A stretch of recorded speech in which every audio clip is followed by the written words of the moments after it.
Greetings, friends. We'll be starting in about 2 minutes. So if you are new to the Future Trends Forum, take a minute and a half to poke around. I'll show you how it works, don't worry. And if you're not new, or if you are new, either way, take a minute to say hi in the chat box. Now, if you don't know how to do that, look at the bottom of the screen. There's a white strip running along it. On the left edge of it, you'll see what looks like a number. I think it's 24 and some heads. Click that, and up will pop a couple of boxes. The one on the right is a chat box. You can already see people like Melissa, Jerry Bain, Rita Marie Conrad, Mary Louise already saying hi. So just type in who you are and where you're from today. I have done it myself. I'm Brian Alexander. Coming at you from Vermont. And we'll start in about 1 minute.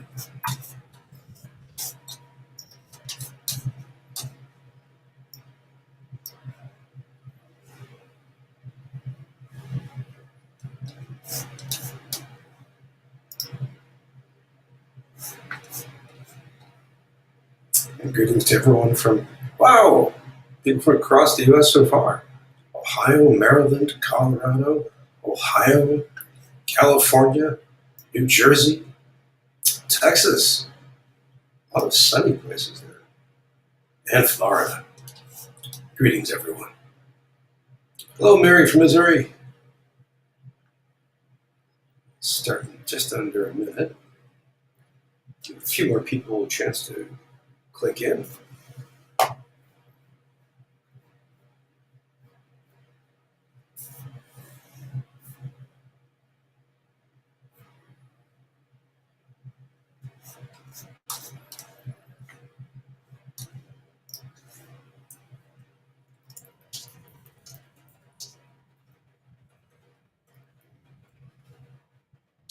See who's here on Twitter right now.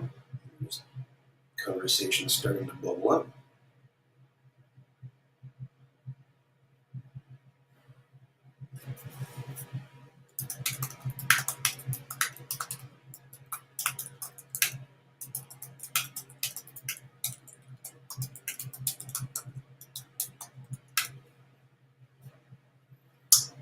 All right, let's begin. Let me welcome everybody who's here. Welcome to the Future Trends Forum. My name is Brian Alexander. I'm your host for today. I'm the creator of the forum and your cat herder for the next 60 minutes. I'm very glad to see and hopefully hear all of you for this session. Before we begin, let me just take you through a little bit of background about where the forum comes from, how it works, and who supports it, and then we'll dive into today's unusual and exciting session. So to begin with, you should know that the forum is the discussion-based spin-off of the Future Trends in Technology and Education report. Next slide, please, Tara. That's the FTTE report. It comes out every month, and it takes a look at about 86 trend lines that are reshaping higher education technology as we know it. We take a look at everything from demographics to environmental issues to policy to technology, educational technology, digital humanities, you name it. So go to ftte.us and sign up if you haven't already and get a few free issues so you can see how it looks. And we have continuous discussion about this going on Twitter using the hashtag FTTE. Now, next slide, please. The Future Trends Forum, what we're doing today, and the FTTE report are part of a broader project called the Future of Education Observatory. And this is a continuous, ongoing, open, multimedia, multimodal effort to explore where education and technology are going. So in order to do this, we have this video discussion, we have the Future Trends Technology and Education report, we also have a pretty exciting and widely read blog, we also have a book club you'll hear more about today, as well as an online bookstore and some more projects coming up. So if you haven't seen this before, go to futureofeducation.us and you can learn more. Next slide, please. Now, what we're doing with the forum, starting last week, is something unusual. The Future Trends Forum is almost 2.5 years old. We have more than 100 shows, about 110 recordings on YouTube right now. So I decided it'd be a good time to think about our next phase, where we're headed, how we can do things differently, and what things we should maintain and keep doing. And when I say we, I mean this is the community. I'm not just going to decide what's next and then throw it at you. I want to hear from everybody. So last week, we had a fantastic discussion where we worked through the forum. People had all ideas, and we've put in a bunch of these right now. And I'll be telling you about a few of them. So, for example, this week's session came up by Rita Marie and Marie Anderson. And we've also had about 15 new guests already signed up, or guests that you all suggested. And we're going to follow up next week probably with a survey to all 2,100 subscribers to get a sense of what you'd like to do for a few other things, such as an asynchronous discussion between sessions and that kind of thing. So we're thinking about phase 2, and we'd love to hear your thoughts.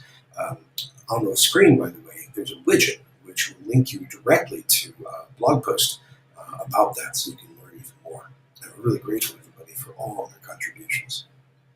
Now, speaking of contributions, how does this all work? There, Tara, let's show us the next slide, please. We can only do this with the help of certain sponsors and supporters, and I'd like to thank them right now before we proceed. To begin with is NicerNet in New York State, a nonprofit that helps connect the state's colleges, universities, and some libraries and museums to the broadband internet that we love. We're very grateful to them for their great work and for their support of us. We're also grateful to Shindig, because as you can tell, Shindig makes available the technology we're using. So let me just walk you through it right now so you can see what everything is in case you haven't used it recently or this is your first time. So where I am right now, and where this little box is called the stage. Everybody in this video conference can hear and see everything on the stage. And in fact, we can have up to 4 different pods up here on the stage at once. So pretty soon we'll have more people on here. We can have a panel, we can have a discussion. Everyone can see and hear this. It's like a podium, auditorium. And below us, if you look around, you can see all kinds of people. You can see silhouettes and you can see video feeds. So you could take a look, for example, at Professor Christy Culver, who's a silhouette, or you could look at Karen from Shindig, who is now trying to look away from us. You can see all kinds of people this way. That's the audience swarm.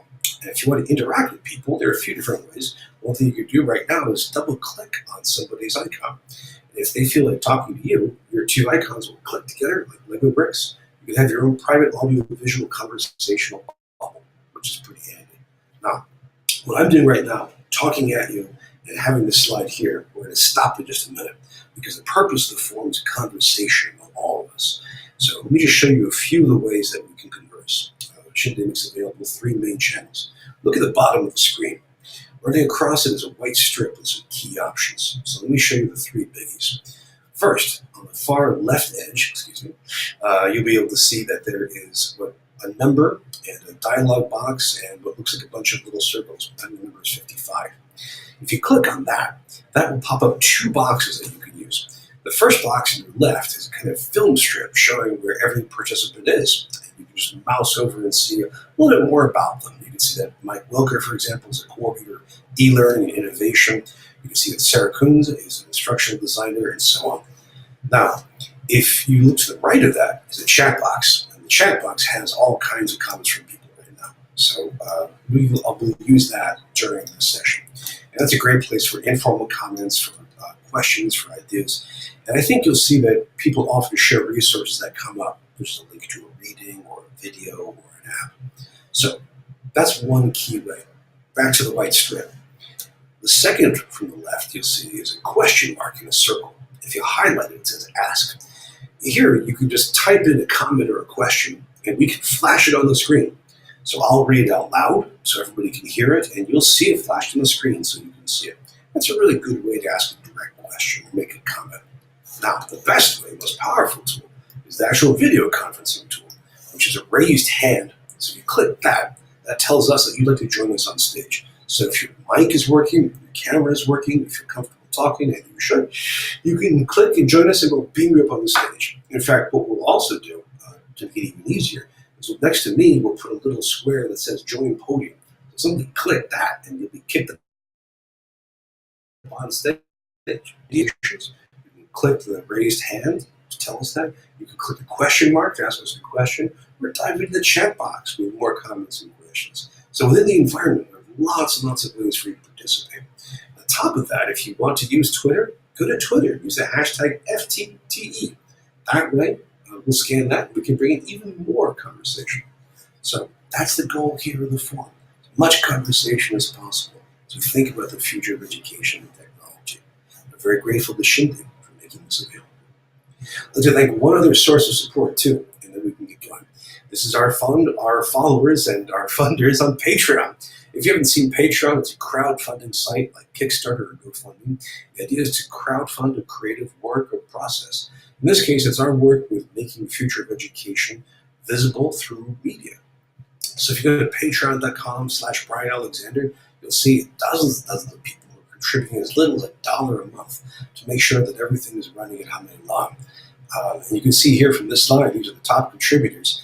Jeannie Kim Hahn, Michael Higgins, Chris Lott, Kyle Johnson, Bob Johnson. These are people who get a few extra things. They get special conversations and a chance to chat more with us. So go to patreon.com, take a look at it. We're grateful for you, for anything you can do to support us. We're very grateful to all of our supporters on Patreon for making this possible. Now, onwards. The next slide will tell us that today's session is a brand new experiment for us. We're doing something new. And this was suggested by people last week. The idea is called Appy Hour. And what we're going to do is dive into mobile apps and what they mean for education technology in the future. So we're going to work through and share as many different apps as possible. And when I say we, I mean you, because each of you has the chance to join us on stage, hold up your phone or your tablet, and show us your app that you think is just amazing. And it could be amazing because it's great for learning. It could be amazing because you think it tells you something about the future. And it's one of those bits of software that seems like it's come from another time. It could be one that's just unusual and needs some love. That's all you need to do. Bring yourself up on stage, show it off, and then we'll talk about it, and then we'll jump to the next one. So I figure we can do probably, depending on how the timing works out, we could do 6 or 7 of these, depending on how much we talk and how many you volunteer. So I'd love to hear from people right now. Unless you have any questions about how this works, please just either in the click the raised hand, the join podium, if your video camera is working, and let us know which app you would like to show.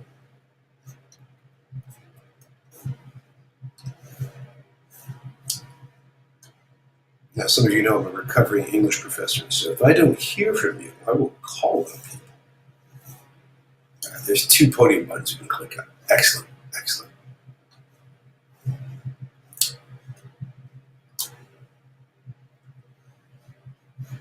And I think we have Maria Anderson.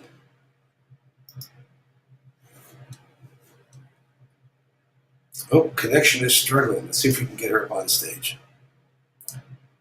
And we also have Mary Talbot from Southeast Missouri.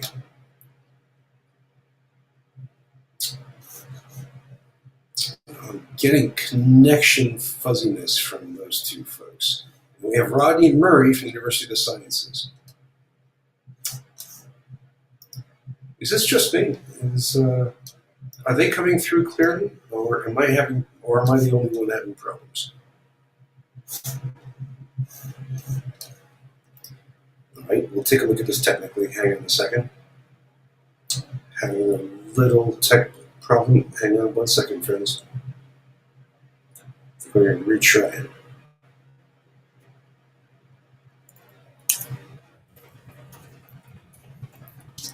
Okay, I think we have this cleared. This may be a cache issue. If you just try to get on, please try again. Click the join podium. So Rodney and Maria, see if this comes up. And Tim, I'm getting pixelation one more time. Yeah, getting pixelation across the board. In the chat box, if you're seeing that, let me know.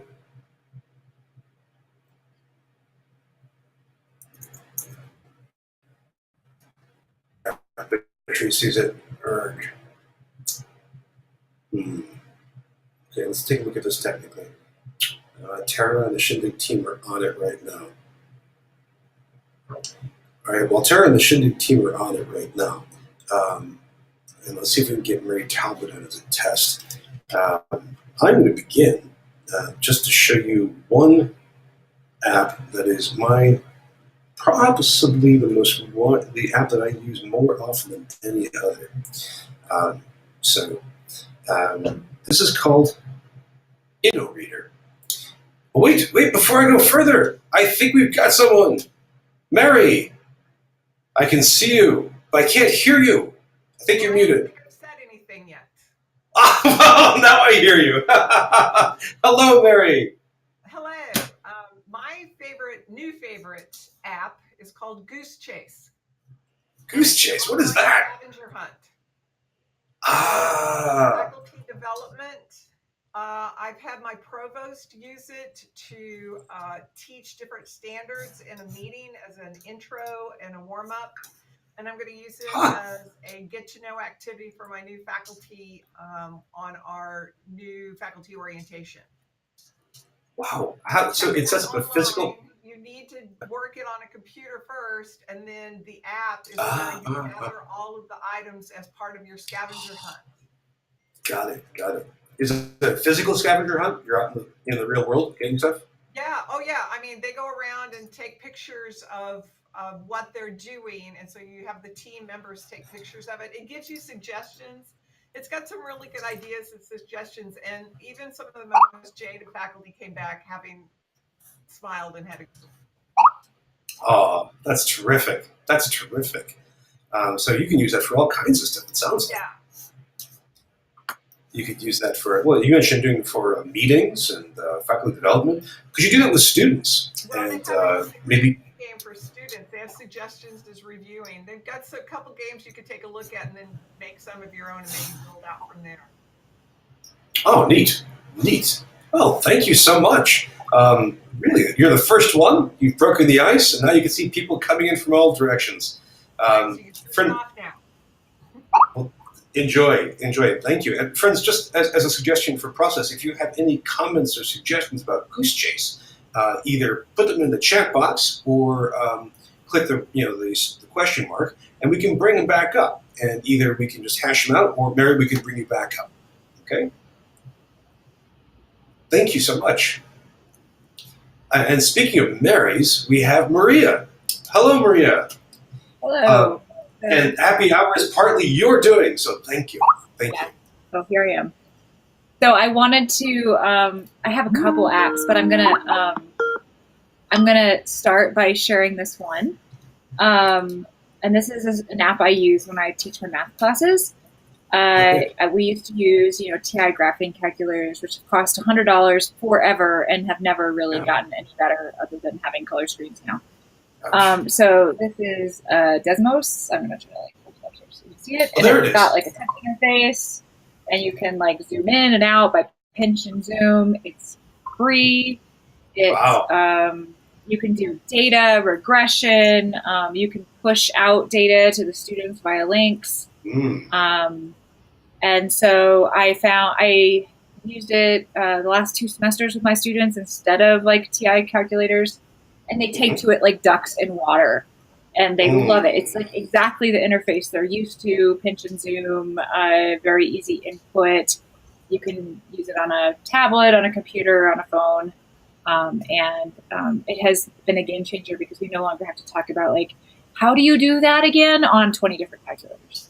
So I used it in math, but I don't know why people who are teaching finance and econ and chemistry and physics aren't using it too. I think we should all be using it. It's free and super easy. The only problem is you have to let them use a phone or a tablet or a computer.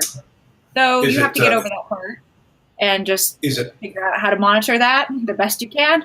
But I figure that them having the app everywhere they go means they can actually do the math everywhere they go. So I think it's great. That sounds great. Is it iOS and Android alike? Yep. Oh, very good. Yeah, if you have any kind of electronic device, basically, you can use it. That's terrific. Here's just one thought for everybody. If you have the name of your app, if it's unusual as a name, please spell it out loud. And Maria just did great on that. And also in the chat box, she typed it in as well. But I'll go Chase, later with more apps if after other people go. So we'll come back. You're the app mistress. We'll come look for you. Yeah. Okay. That's me. Thank you, Maria. All right, we have 2. We have Goose Chase and Desmos, and we have Rod Murray in Philly. How's it going, Rodney? Pretty good. Can you hear me okay? Very well, thank you. Good. I unfortunately able to connect to Shindig now. For weeks and weeks, I couldn't connect because our university's internet blocking some protocol. So I finally got that solved. So I am back. Excellent.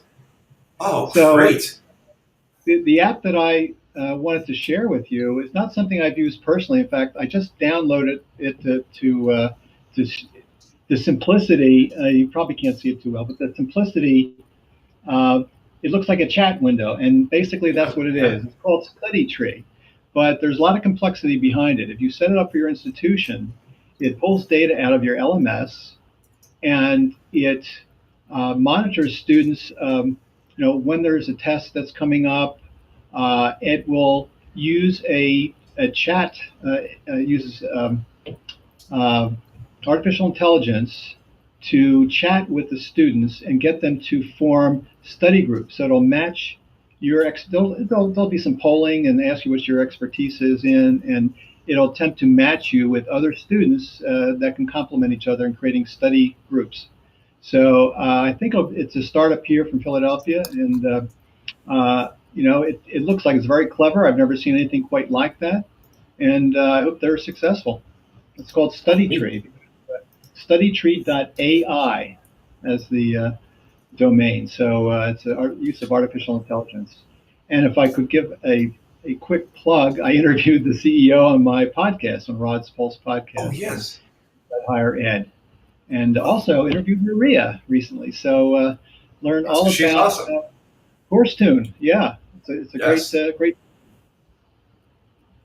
Well, if you could you, when you're done talking with us, or if you can multitask it, just put the URL for your podcast show about Study Tree in the chat box, and share the one with Maria, because we're all big fans of her. So. Thank you, Rob. We'll do. And good to see you. And congratulations on fixing that ISP problem. That's right. All right, we have 3 apps, friends. We have Goose Chase, Desmos, Study Tree, and now we have the awesome Patrice from upstate New York. How are you doing? I'm great and happy that I could attend a session live and find that I love the interactive nature of this session. I've been keeping up on the treadmill due to too many meetings in the office. I hear you. So the app that I would like to share is a little bit different than the ones that have been shared so far. The name of the app is Calm, CALM, and I put the link in the box. And Calm is a meditation app. And we all know there's a lot of research supporting the importance of mindfulness and meditation for our students. But I personally love it. I've found I found the benefits of meditating in the morning, but another thing I really love about it is that it has sleep stories. So, yes. What's a sleep story? There are a range of fairy tale stories or nonfiction, fiction, but they're set in a calming, sleepful tone. I guess I would put it, but I find them wonderful, and I can't explain why, but I actually sleep better since I've been listening to them. Whoa. And then it also has an option where you can it has different types of music, like or sounds, I should say. So if you just want kind of a calming, meditative sound in the background while you're doing something, you can have that. So I strongly recommend the app, and I can try showing it. But. Oh, look at that. It's on fire. Isn't that awesome? Yeah. Well, that's great. That improves your life 24/7 and improves your waking and your sleeping. Yeah. And I'm not sure if it's only for Cornell, but I know that as a Cornell employee, I can use the app for free. I think there's like a free version and a paid version. Freemium kind of thing. Yeah. Excellent. That's probably iOS and Android together, right? I couldn't say that for certain. I know that it works on iOS. Is all I can. Carries add. Yes. All right. Thanks. Well, great. Thank you, Patrice. Thank you. Thank you so much. And next on, we have, is it Kari Jimenez? Yeah, Carrie Jimenez. Carrie. How are you? Very I'm very here good. beautiful Florida, very humid and very hot. I bet. Sitting on my porch trying to, have good hair day. I just wanted to say that the Calm app actually I have incorporated into my classroom. My students do a mindfulness week every semester where we actually do a research whether mindfulness helps with the learning process, with retention and with focus. So I try to incorporate mindfulness every semester, and these are intermediate level Spanish students here at University of Florida. But anyway, that was a previous app. So the app that I actually want to share, of course, my phone is acting up now. It's okay. I know it works. It's called Lingro to Go. Let me see. Lingro to Go. It's an app that was developed by the University of Oregon Language Research Center. Julie Sykes, the director, and a team of programmers and second language acquisition and pragmatics experts developed the app. I know that there's a lot of language apps up there. The reason this one is different is actually teaches you how to use the language in the perfect moment, and the situations that is adequate, and so it's pedagogically based for second language acquisition and for pragmatics. The other apps out there, I'm not going to mention some, basically just make you into a parrot, just use repeat phrases, and you hope to say it at the appropriate time. This one actually helps you to do it correctly. It's free both for iOS and Android, and I'm very proud to share this. My students use it every semester, and like the math teacher, the math app that was presented, I want my students to be able to do the content whenever they want to, whenever they have a free time. So this really facilitates that, and I give them points for doing work whenever they want to do it. Thanks. Well, thank you. Say the name of it again, please. Lingro to Go. Lin. Lingro with an R. Lingro, I got it. Gro to Go. Lingro to Go. It was developed by a startup, lingrolearning.com, with the University of Oregon. Excellent. Thank you so much, and stay cool. I'm writing down the apps. I think that you said to somebody that they were going to post this somewhere, correct? Yep. I'm going to do a blog post about this. Excellent. Thank you so much. Thank you, Kelly. Thank you. And next up, we have Tim Holmgren. Hey, Tim. Hey, Brian. Can you hear me? Yes, we can. Welcome aboard. Oh, cool. Well, I'm here to introduce Newsmeister. Full disclosure, I'm the developer. I'm the founder of the company. Newsmeister, it's features to kind of introduce current events into the classroom and kind of spark conversation. It's totally free for educational. Oh, sure. Yeah. I don't know if you can see that. What we do is post 12 fact-based questions each day for the students. I can kind of show you that. And the purpose is, again, to get kind of the conversation started in the classrooms for students to kind of get interested into current events. Again, we offer this for free for educational purpose. Each day we offer it on iOS, Android, and a web version. And it's just something that's kind of fun and out there. I just want to introduce it to the group. If you go to our website, newsmeister.com, it's a little harder. You can see that. You'll be able to download it, and everyone else. So I just want to kind of introduce it, and hopefully, if you guys have any questions, let me know. And friends, this is the first person on this show who is a developer on it. So you're really in the catbird seat, friends. You can ask him all kinds of questions and naturally demand the new features, which he will promise in the next 3 versions down the road. This is terrific. What a great tool. Thank you, Tim. And join the chat box to make sure that people will have questions. If you want to share a link to, that'd be great. Will do. Okay, thanks, Ron. Yeah, Susan, it's called Newsmeister, like Heat Miser or Frostmeister. Newsmeister. And I'm sure he'll jump in with that right now. Speaking of jumping, hello, Renee Francois of EdSurge. Hi. Hey there. Can you hear me okay? Beautifully. How are you doing out there? Great. I'm good, thanks. Calling in from Portland today. Is it snowing? I mean, is it raining? It's not. It's a pretty muggy day. I think I'm actually also bonding with you on keeping the hair under control. I understand. We'll take care of it. What's your app? Yeah. Sure. So I met with a group from St. Petersburg College last week, and I was really excited because I haven't heard a lot of case studies coming out about augmented reality. And I don't know if we've got any Pokemon Go fans out there, but I know I was a big fan, and AR is kind of a new fun thing that is not perfected yet. But I thought they were using Chalk. Which I think is a really great app. It's really interactive to help provide instruction and also for students to be in different places to be able to kind of like draw the lines of a volcano and do, project-based work. And so I think that their college is really innovating and seeing where these AR apps are going to go. So small plug for Chalk, and I think that they're great. We did an article in the fall on like the top 10 AR apps, which I'll share with you, Brian, if you want to include in this wrap up. Definitely. But one of the reasons I want to bring up AR is it's not just like the shiny new cool thing, but I did some work supporting, AP courses are not offered at every high school, and it's a huge differentiator for students to have access to advance into college more quickly if their high school doesn't offer it. And if you can't offer those AP courses, it can really make a difference. And then one of the reasons AP courses haven't gone online is because of the lab work associated.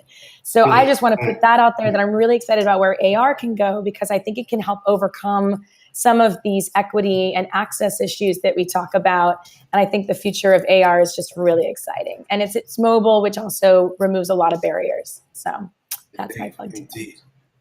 Fantastic. Thank you so much, Renee. And don't forget the chat box so we can spread the word of that story. So what a terrific app. Chalk. So we have Chalk, Newsmeister, Lingro to Grow, Calm, Scuddy Tree, Desmos, Goose Chase. We have a huge catalog. And to add to that, we have Mike Welker. Mike, what do you have? First of all, I hope I have a working mic. You hearing me okay? You do. Excellent. All right. Well, now for something a little completely different.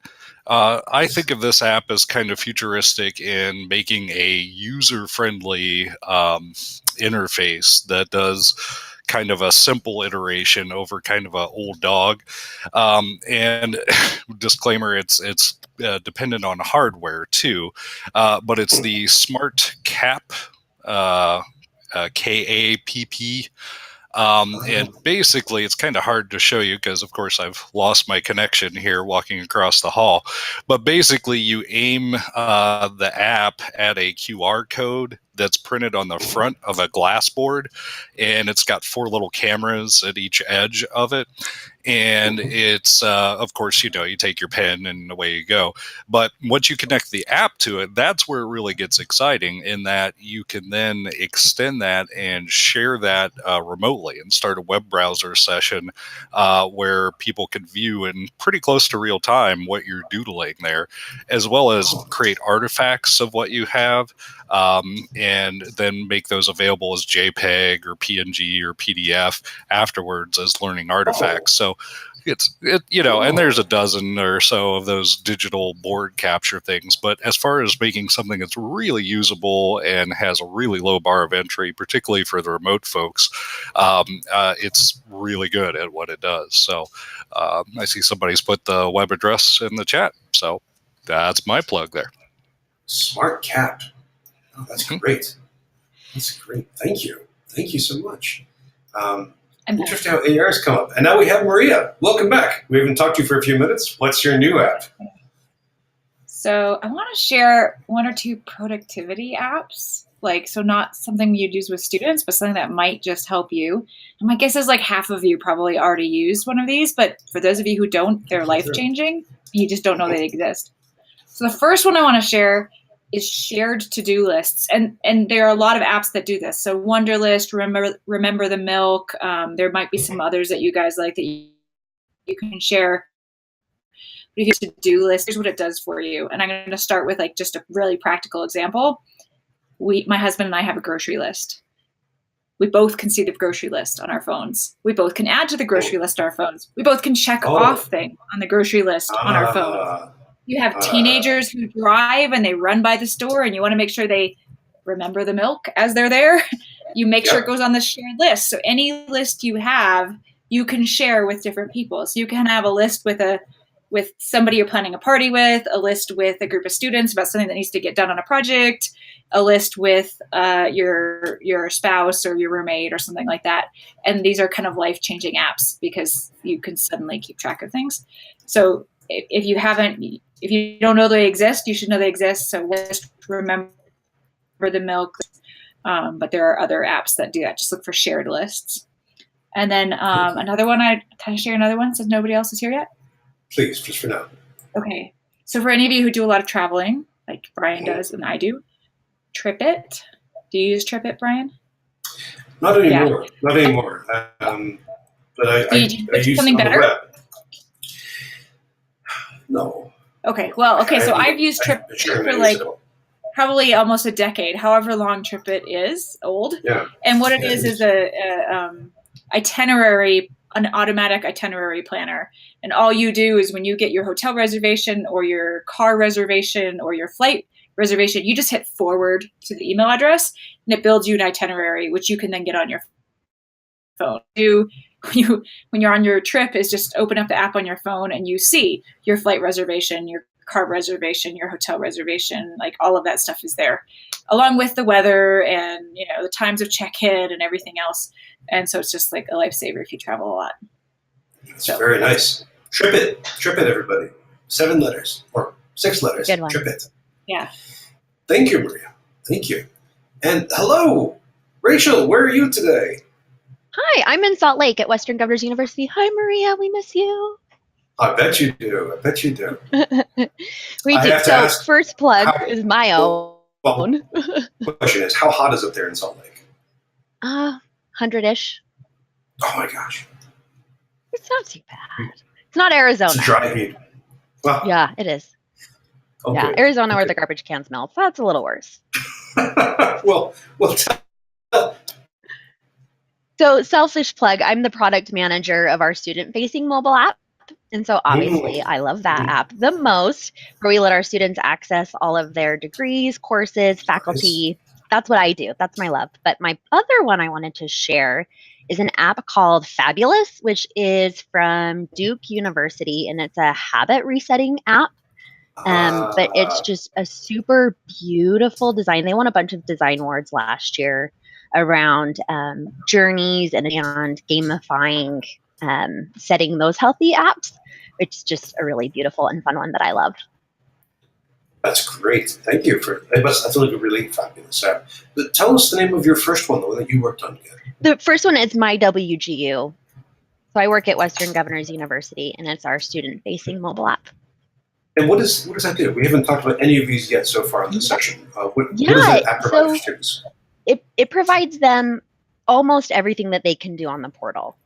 So all of their courses, they can access into course materials. Most of them are mobile friendly, but it's still a work in progress. They can chat with course instructors. They can schedule assessments. They can take formative pre-assessments. They get push notifications, all sorts of great stuff. So we're just about to hit our 200,000 download mark, and we average 1.3 million sessions a month. It's kind of growing like wildfire. Yeah, that's really taken over. Thank you so much. That's great. And just let me pick on you for a second, Rachel. Just like Tim, if any of you have developed a mobile app, please don't be shy. I'm glad to hear from you. And everybody else will be, so we can all pick on you and say, "So, Rachel, how'd you do it? And how do you support things?" And that would be great. Yeah, it's lots of fun. Thank you so much. And stay cool. Oh my gosh, Thanks. Well, let me just say, everybody, you see how this works. If you've got an app that you would like to show off, please join us. We have lots and lots of them cutting across a wide range. Maria, do you have another one? You called me the app mistress, so I'm going to keep coming back. I did. I know you will. It's hard to hold you back. So another productivity one for those of us who are like, professors and CEOs, things like that. I use this one like probably 10 times a week. It's called iScanner. And I don't know, that's what it looks like. It's kind of boring. But what it does is it basically acts as a really nice scanner from your phone, and it turns you can anything you scan can be full color, grayscale, or black and white, converts it to a PDF. So I can scan the board in my classroom and turn it to a black and white PDF. I can scan a document I've signed and turn it into a black and white PDF to send it to somebody. So like probably 10 times a week, somebody asks me for a handwritten signature or something, and it's just super convenient, and I love it. Well, that sounds terrific. I have to download. That's going to be one I need to have. Yeah. Because we all need scanning tools. Thank you, Mistress of Apps. And now, back to Rodney. Hello. Why? Of course, I have a couple more, but one that I want to highlight, I think I already put the link to my, but it's called Algebra by Hand. And the thing that's inspiring about the developer was that he was a senior chemical engineer at a local company here, and he started teaching high school students algebra. And he learned how to program, and he built his own app.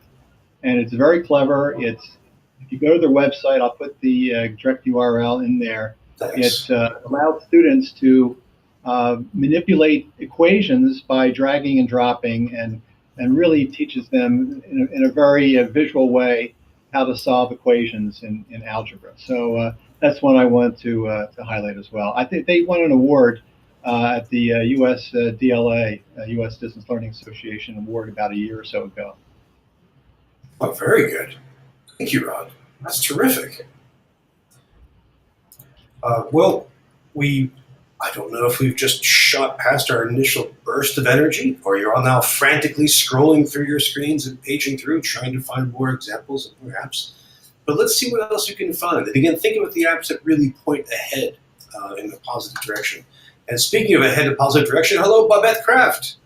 Hi, can you hear me? Beautifully. Welcome. Okay, that's good. So just along the same lines of what people are sharing. So a good app is a Libby, and this one just came out from Overdrive for those of you who read on the go like I do. So it's just a new library app. You can't see it, but it's really good. If you used Overdrive, they've improved the functionality. It's wonderful. I really recommend Libby. So check out books from your local library digitally. So Babette, is that the official Overdrive mobile app then?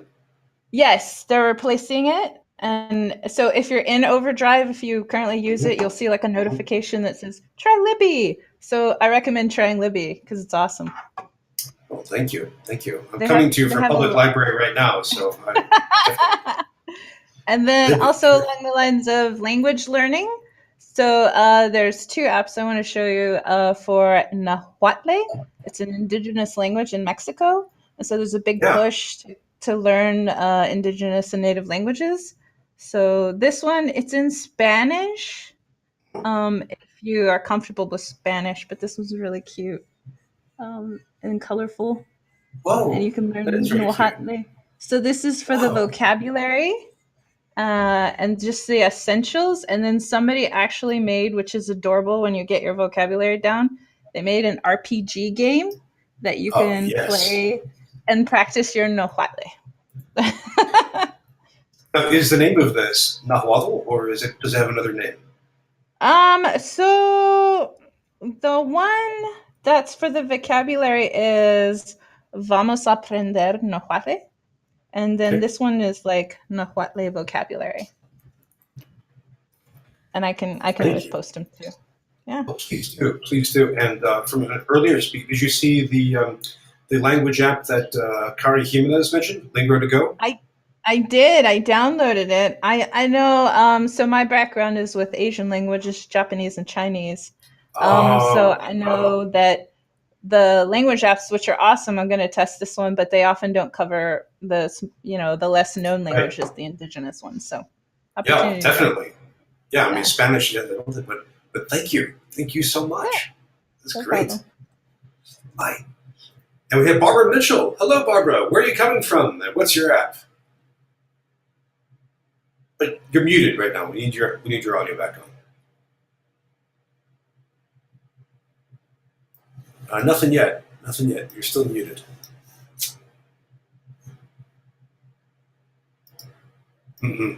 Still silent as the grave. Your mic might actually be disconnected. It's okay. Take your time. Take your time to find that. And while Barbara is looking, you want to think about other apps you have. And I have a few that I can mention. Oh, before I could do that, Mary Talbot is back. Hello, Mary, our first person today. I'm just going to say, if nobody's using Nearpod, they really should. Really? Nearpod is a way that you can do presentations and you can control, everybody gets a code. So when you flip to the next screen, the entire class flips to the next screen. Oh, right, So if you're not using Nearpod, it will link you to videos. You can upload PDFs. You can embed questions. You can embed polls. You can embed some ways to make it interactive. And then you can set it as homework and the students can do it by themselves. Oh, nice. So that's really good. And then my other one, since everybody's kind of jumping in with some extras, is an app called Flipgrid. Was just bought by Microsoft 2 days ago. Yes. Yes. And it's video forums. And how does it work on mobile? Is it good? I haven't tried it on mobile. My students did on the old version, but I'm sure once Microsoft has it, some things are going to change. I bet. Well, keep an eye on that. Thank you so much. Thank you so much. These are very, very important for teaching and learning. And Barbara's giving it another try, trying to make sure that the bandwidth and the audio work. We'll see if they do. Ah, I'm still getting your no mic sound from you right now. That's strange. Let's see if Tara can help out. Well, in the meantime, I use an awful lot of apps. I just want to show you one or two that I find especially useful. This is Stitcher. We haven't talked about podcast yet.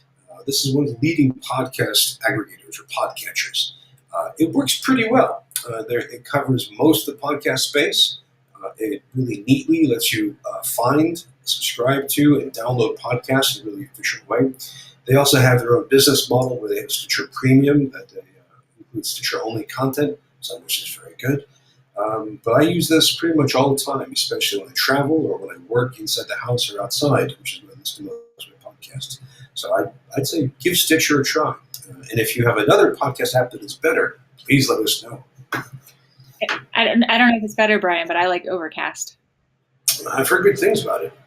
Yeah. The whatever the Apple one is, I don't like that one at all, but Overcast. Nobody does. There's a ton of iOS only ones that exist because of disappointment with the Apple one. Yeah. Surprising, right? Oh, Speaking of syndicators, though, RSS apps. Do you have a good one you like, Brian? I am very happy with one called InnoReader. So if you don't know what an RSS reader is, an RSS reader is an app that reads RSS feeds. What's an RSS feed? That's when you take a website that changes over time, like say a blog or a news site, and it had a little teeny bit of code attached that you can subscribe to. And nowadays you can often subscribe by email, which works, but you can also grab a little bit of code and feed it into an RSS reader, which can then arrange all of those into some really, really handy ways that simply save time. So because I do a lot of research, I have many RSS feeds that are aggregated very, very neatly to a whole series of folders. So Bria's showing her. Feedly. Yep. So you remember when, Brian, I know remembers because we were friends back then, but you remember when like Google Reader collapsed and we all were like super sad about that. And it's taken me years to find one that I actually like again. And I'm not crazy about the Feedly like web version, but the mobile app I actually quite like and I can quite tolerate it. I think it's pretty easy to add stuff to it and it's pretty easy to browse through it. So if you haven't tried that one, it's got, the nice like kind of pictures, where there's pictures that show up in the blog posts or whatever, it features those and you can just quickly scroll through them and things like that. It's kind of like building your own magazine in a way, and it updates on the fly. Yeah. Yeah. I've written about this, and I've settled on InnoReader for now because it's done by a little company, very scrappy, and it's pretty powerful. A lot of nice features to it. So, friends, we have Maria and I up here, and we're just going to toss even more ideas back and forth. We're going to keep sharing apps unless somebody else comes. don't let us dominate the show. So if each of you has an app that you'd like us to mention, if there's one that you would like us to talk about and you can't join us in video, please let us know. If your audio is busted or if you're just not in the space, your bandwidth is low, whatever, just let us know and then we can mention it for everyone here. So one I mentioned earlier that I haven't shown you is called Forest. And Forest is just this really lightweight little app where you it's designed to help you put your phone down and keep it down. And so you just set a time, like I want to stay off my phone for 15 minutes or I want to stay off my phone for 20 minutes. And depending on how long you go, this is the size of tree you get in your forest. And they just added a feature where you can do it with a group. So like if you're sitting at a table with a bunch of people having lunch, or it's your family and you're trying to keep your kids off your phone or off their phones, or you off your phone too, you can do it as a group, and if anybody caves, everybody's trees die. So it's kind of like this, you want a digital forest, but you won't get one unless you actually manage to stay off your phone. So it reminds me of Tamagotchi. Yeah. Well, thank you for the farms. This is the anti-app. Well, speaking of apps, do we have Barbara? I hope so. Yes! Yay! Yes! Excellent. Thank you for your persistence. Thank you. I appreciate that. Where are you thanks from? for having me. Medicine Where are you Hat, coming from? Alberta, Canada. Oh, great. Do you have summer? Is it there? It is here in full swing. It's gorgeous. Yeah. And we have we always have a beautiful summer. So, yeah. So I have summer like Canadians. It's true. And we had a wicked winter too. So my app that I'm going to showcase is just one that one of our faculty members uses. I'm an educational technology specialist. And so we have a faculty member who teaches in addictions counseling. He teaches partly online and partly face-to-face. And one of the things he finds is his students have a challenge in practicing interview skills. And so he's done this asynchronous interview assignment where he will give an example of what a good interview looks like. Then he'll ask a question and then the students respond. And all that he's using for it is an app called Marco Polo. So Marco Polo is just an asynchronous video communications tool. And I have here our communications back and forth. And you can see along the bottom with a little bit of glare, our conversations that we've had over time, and I can replay any of them. So he will send a message and I get a notification that there's a video message for me, and then I can reply to him. So he's using that with his students to give them an opportunity to think before they have to respond to a question in a counseling interview kind of way. Gives them a chance to actually spend the time thinking, but then he actually gets to see their facial expressions and their gestures and their mannerisms to evaluate how they're doing. So that's my app, Marco Polo. That's terrific. And he uses it to ask me tech questions too, which is quite funny because it's probably faster to pick up the phone, but he likes the app so much that I get tech questions on Marco Polo. So if I understand it, he can record a really quick video saying, Barbara, I don't understand this, what's going on, and he saves it, and then you find out, and you can play it, and then you can record your own video response, say, well, here's how it really works. That kind of thing. It's particularly good with the students because he does have a number of students who he doesn't see face to face, and so it gives that real personal connection, but it doesn't have to be synchronous, so you don't, and it's a super quick, real direct, like direct messaging, like any of the iMessaging or text messaging techniques. So thank you so much. That's it. That's great. Thanks for having me. I really enjoy these sessions. Pleasure. Thank you. Glad to have you here. Hi, we have one more. Hello, Rita Marie. You should feel so happy you helped make this possible. Look at this torrent of apps. I'm a very shy person, so coming up on stage is really tough for me to do. You're very brave. Welcome. Oh, well, this is always great, Brian. I am so inspired when I leave these sessions. I can't thank you enough. But I just wanted to endorse Flipgrid. I love it. I use it. I have no problems with it. I use colleagues who hate technology, and even they will do this. So it's a great laugh. But I have a question, something that I struggle with, and you all have probably tackled this, but I don't know how to keep up with all the apps that are out there. So What's yeah? I see my colleague over this way is raising her hand that she knows. So yeah, how do you all keep up? What's the top three strategies to do this? I think that is a fantastic question, and let's put that to the crowd. And so, if you want to answer that again through chat or through raising the hand to join us, or the question, and Kara, you're already here. What's your answer to Read Marie's great question? It's funny that she asked that question because I actually was going to share two apps that I use to keep up with the technology. I'm a teacher, but I love technology, and I'm actually learning how to be an Android developer. So that's my next gig in life, right? So what I use is something called Product Hunt. It's an app that actually hunts for apps for you and brings it to you. And it's the latest thing. And you can kind of try it out and see what's out there. And the other thing that I use is Flipboard, which is, we're talking about readers. So you can create your own magazine, and you can have a magazine, let's say, and all the articles that come up with technology, you can save them for later, or you can just and try their apps as they come up. So that's how of course, Egg Search is an amazing website, the blogs that I keep up. And there are other blogs that I can share later with Brian that then he can distribute, especially for teachers that really keep up with the technology and try it out for you and give you advice about it. What's that last one called? Egg Search? Ed Search. Oh, Egg Search. Yeah. Mm-hmm. Great. Well, if you can toss links in the chat, that would be great. So I will do that. Yeah, I'll do it right now. Thank you. Thank you. And I hope you saw the Nahuatl apps mentioned before. I think you had fun with that. Yeah. Also, Marie's great question. We had a lot of answers. Maria Anderson has this fantastic method, which I would love to try. She says, quote, every time I go on vacation, I download like 30 new apps to try, browsing the top 10 all categories in the App Store. Not very scientific, but it does sound good. And then Mindy Collin said, I'm training TAs, and many of them give ways to organize their time, figure out ways to keep track of grades, etc. We have Moodle. That's a start, Mindy. Keep going. I have to say that I use a few different blogs, usually for narrower subjects.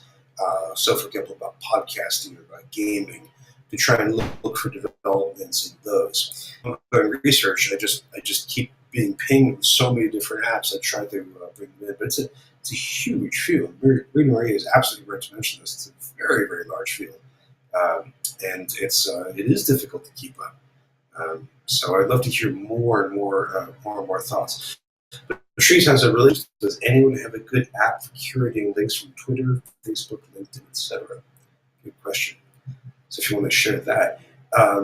We have time for one more app or one more question before we're out of time. So the app mistress has decided to come back. I was just going to answer Patrice's question. Go ahead. For curating links, one thing you can do is to set up an if this then that around your platforms. So like I have one, Brian, you're going to totally laugh at this, I think. I have one that takes anytime I share a URL on Twitter and it drops it in a Google Doc. And then if I ever have this moment where I'm like, gosh, I know I saw an article or whatever, I can actually go search. So these Google Docs just build up. When they get to 50 pages, they start a new one. Yeah. And they just build up over time. So I can go see like this archive of every time I've shared a URL. But you can set those if this, then that recipes to do things like if I retweet something, if I like something, do this with it. Right. So I think those work good. In some sense, it's like data hoarding, right? So I don't know. There's going to be a show there's going to be a show 20 years from now called Data Hoarders, where like kids are going to have to like deal with the data detritus of their parents when they die. And that's probably where we're all going to be. So you'll have the dead body, right, surrounded by a portable hard drive stacked up to the ceiling. Yeah. Those are all photographs from 2026. Yeah. Oh my God, photos. We didn't talk about how to deal with photos. We should have a whole day on that because I need that help. We could. That's just like beyond me. I want to mention one more thing about apps to answer Brina Marie's question, and then we're going to need to wrap up. This is I'll put this in the chat box. Nicole is an educational app expert. She She really wanted to come be booked up because she's a popular person. But I strongly recommend tracking her mobile apps news. She does a lot of really, really good research on that. Friends, what a great idea for a Future Trends Forum session. We just raced ahead at top speed and filled the screen with to reflect a little bit back on what we found. We had a wide range of types. We had lots of education apps. We had productivity apps. We had mental state aids. We hit the theme of access a few times, talking about how important it was that some of these were free, and how some of them could supplement the curriculum. Or, for example, in the case of Nahuatl, really drive a very underappreciated part of the curriculum. We talked about ease of use, how important that was. Everything from new interfaces and the importance of good design. And then pretty much across the board, we touched on the idea of gamification, that a lot of these apps were gamified in some way or other, although none of us mentioned a game, per se. And that gives us some interesting directions for thinking about where this could all go next. Speaking of where we go next, I'm going to tell you about next week and what else is going on. So, Tara, if you could fling the slides up on the screen, I can tell people where we're headed. So, first of all, next week, we have a guest.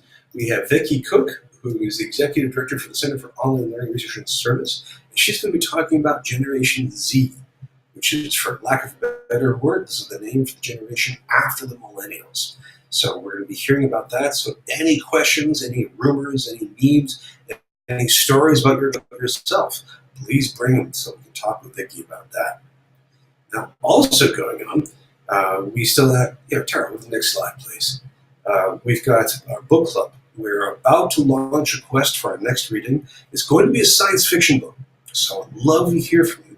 What science fiction reading you'd like to attempt that would tell us something about the future of education and technology. So watch for the poll for that.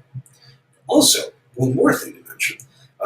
Actually, a couple more things. The bookstore is replete with great books. So if you're interested in the future of education and technology and you're looking for something to read when you go on vacation, go to brianalexander.com.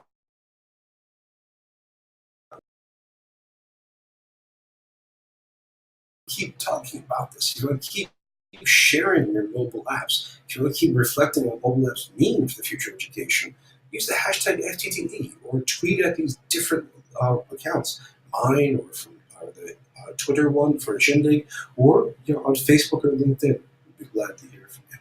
In the meantime, thank you again for a terrific session. This was a lot of fun. I think we all learned a great deal. Take care, and we'll see you next week. Bye-bye.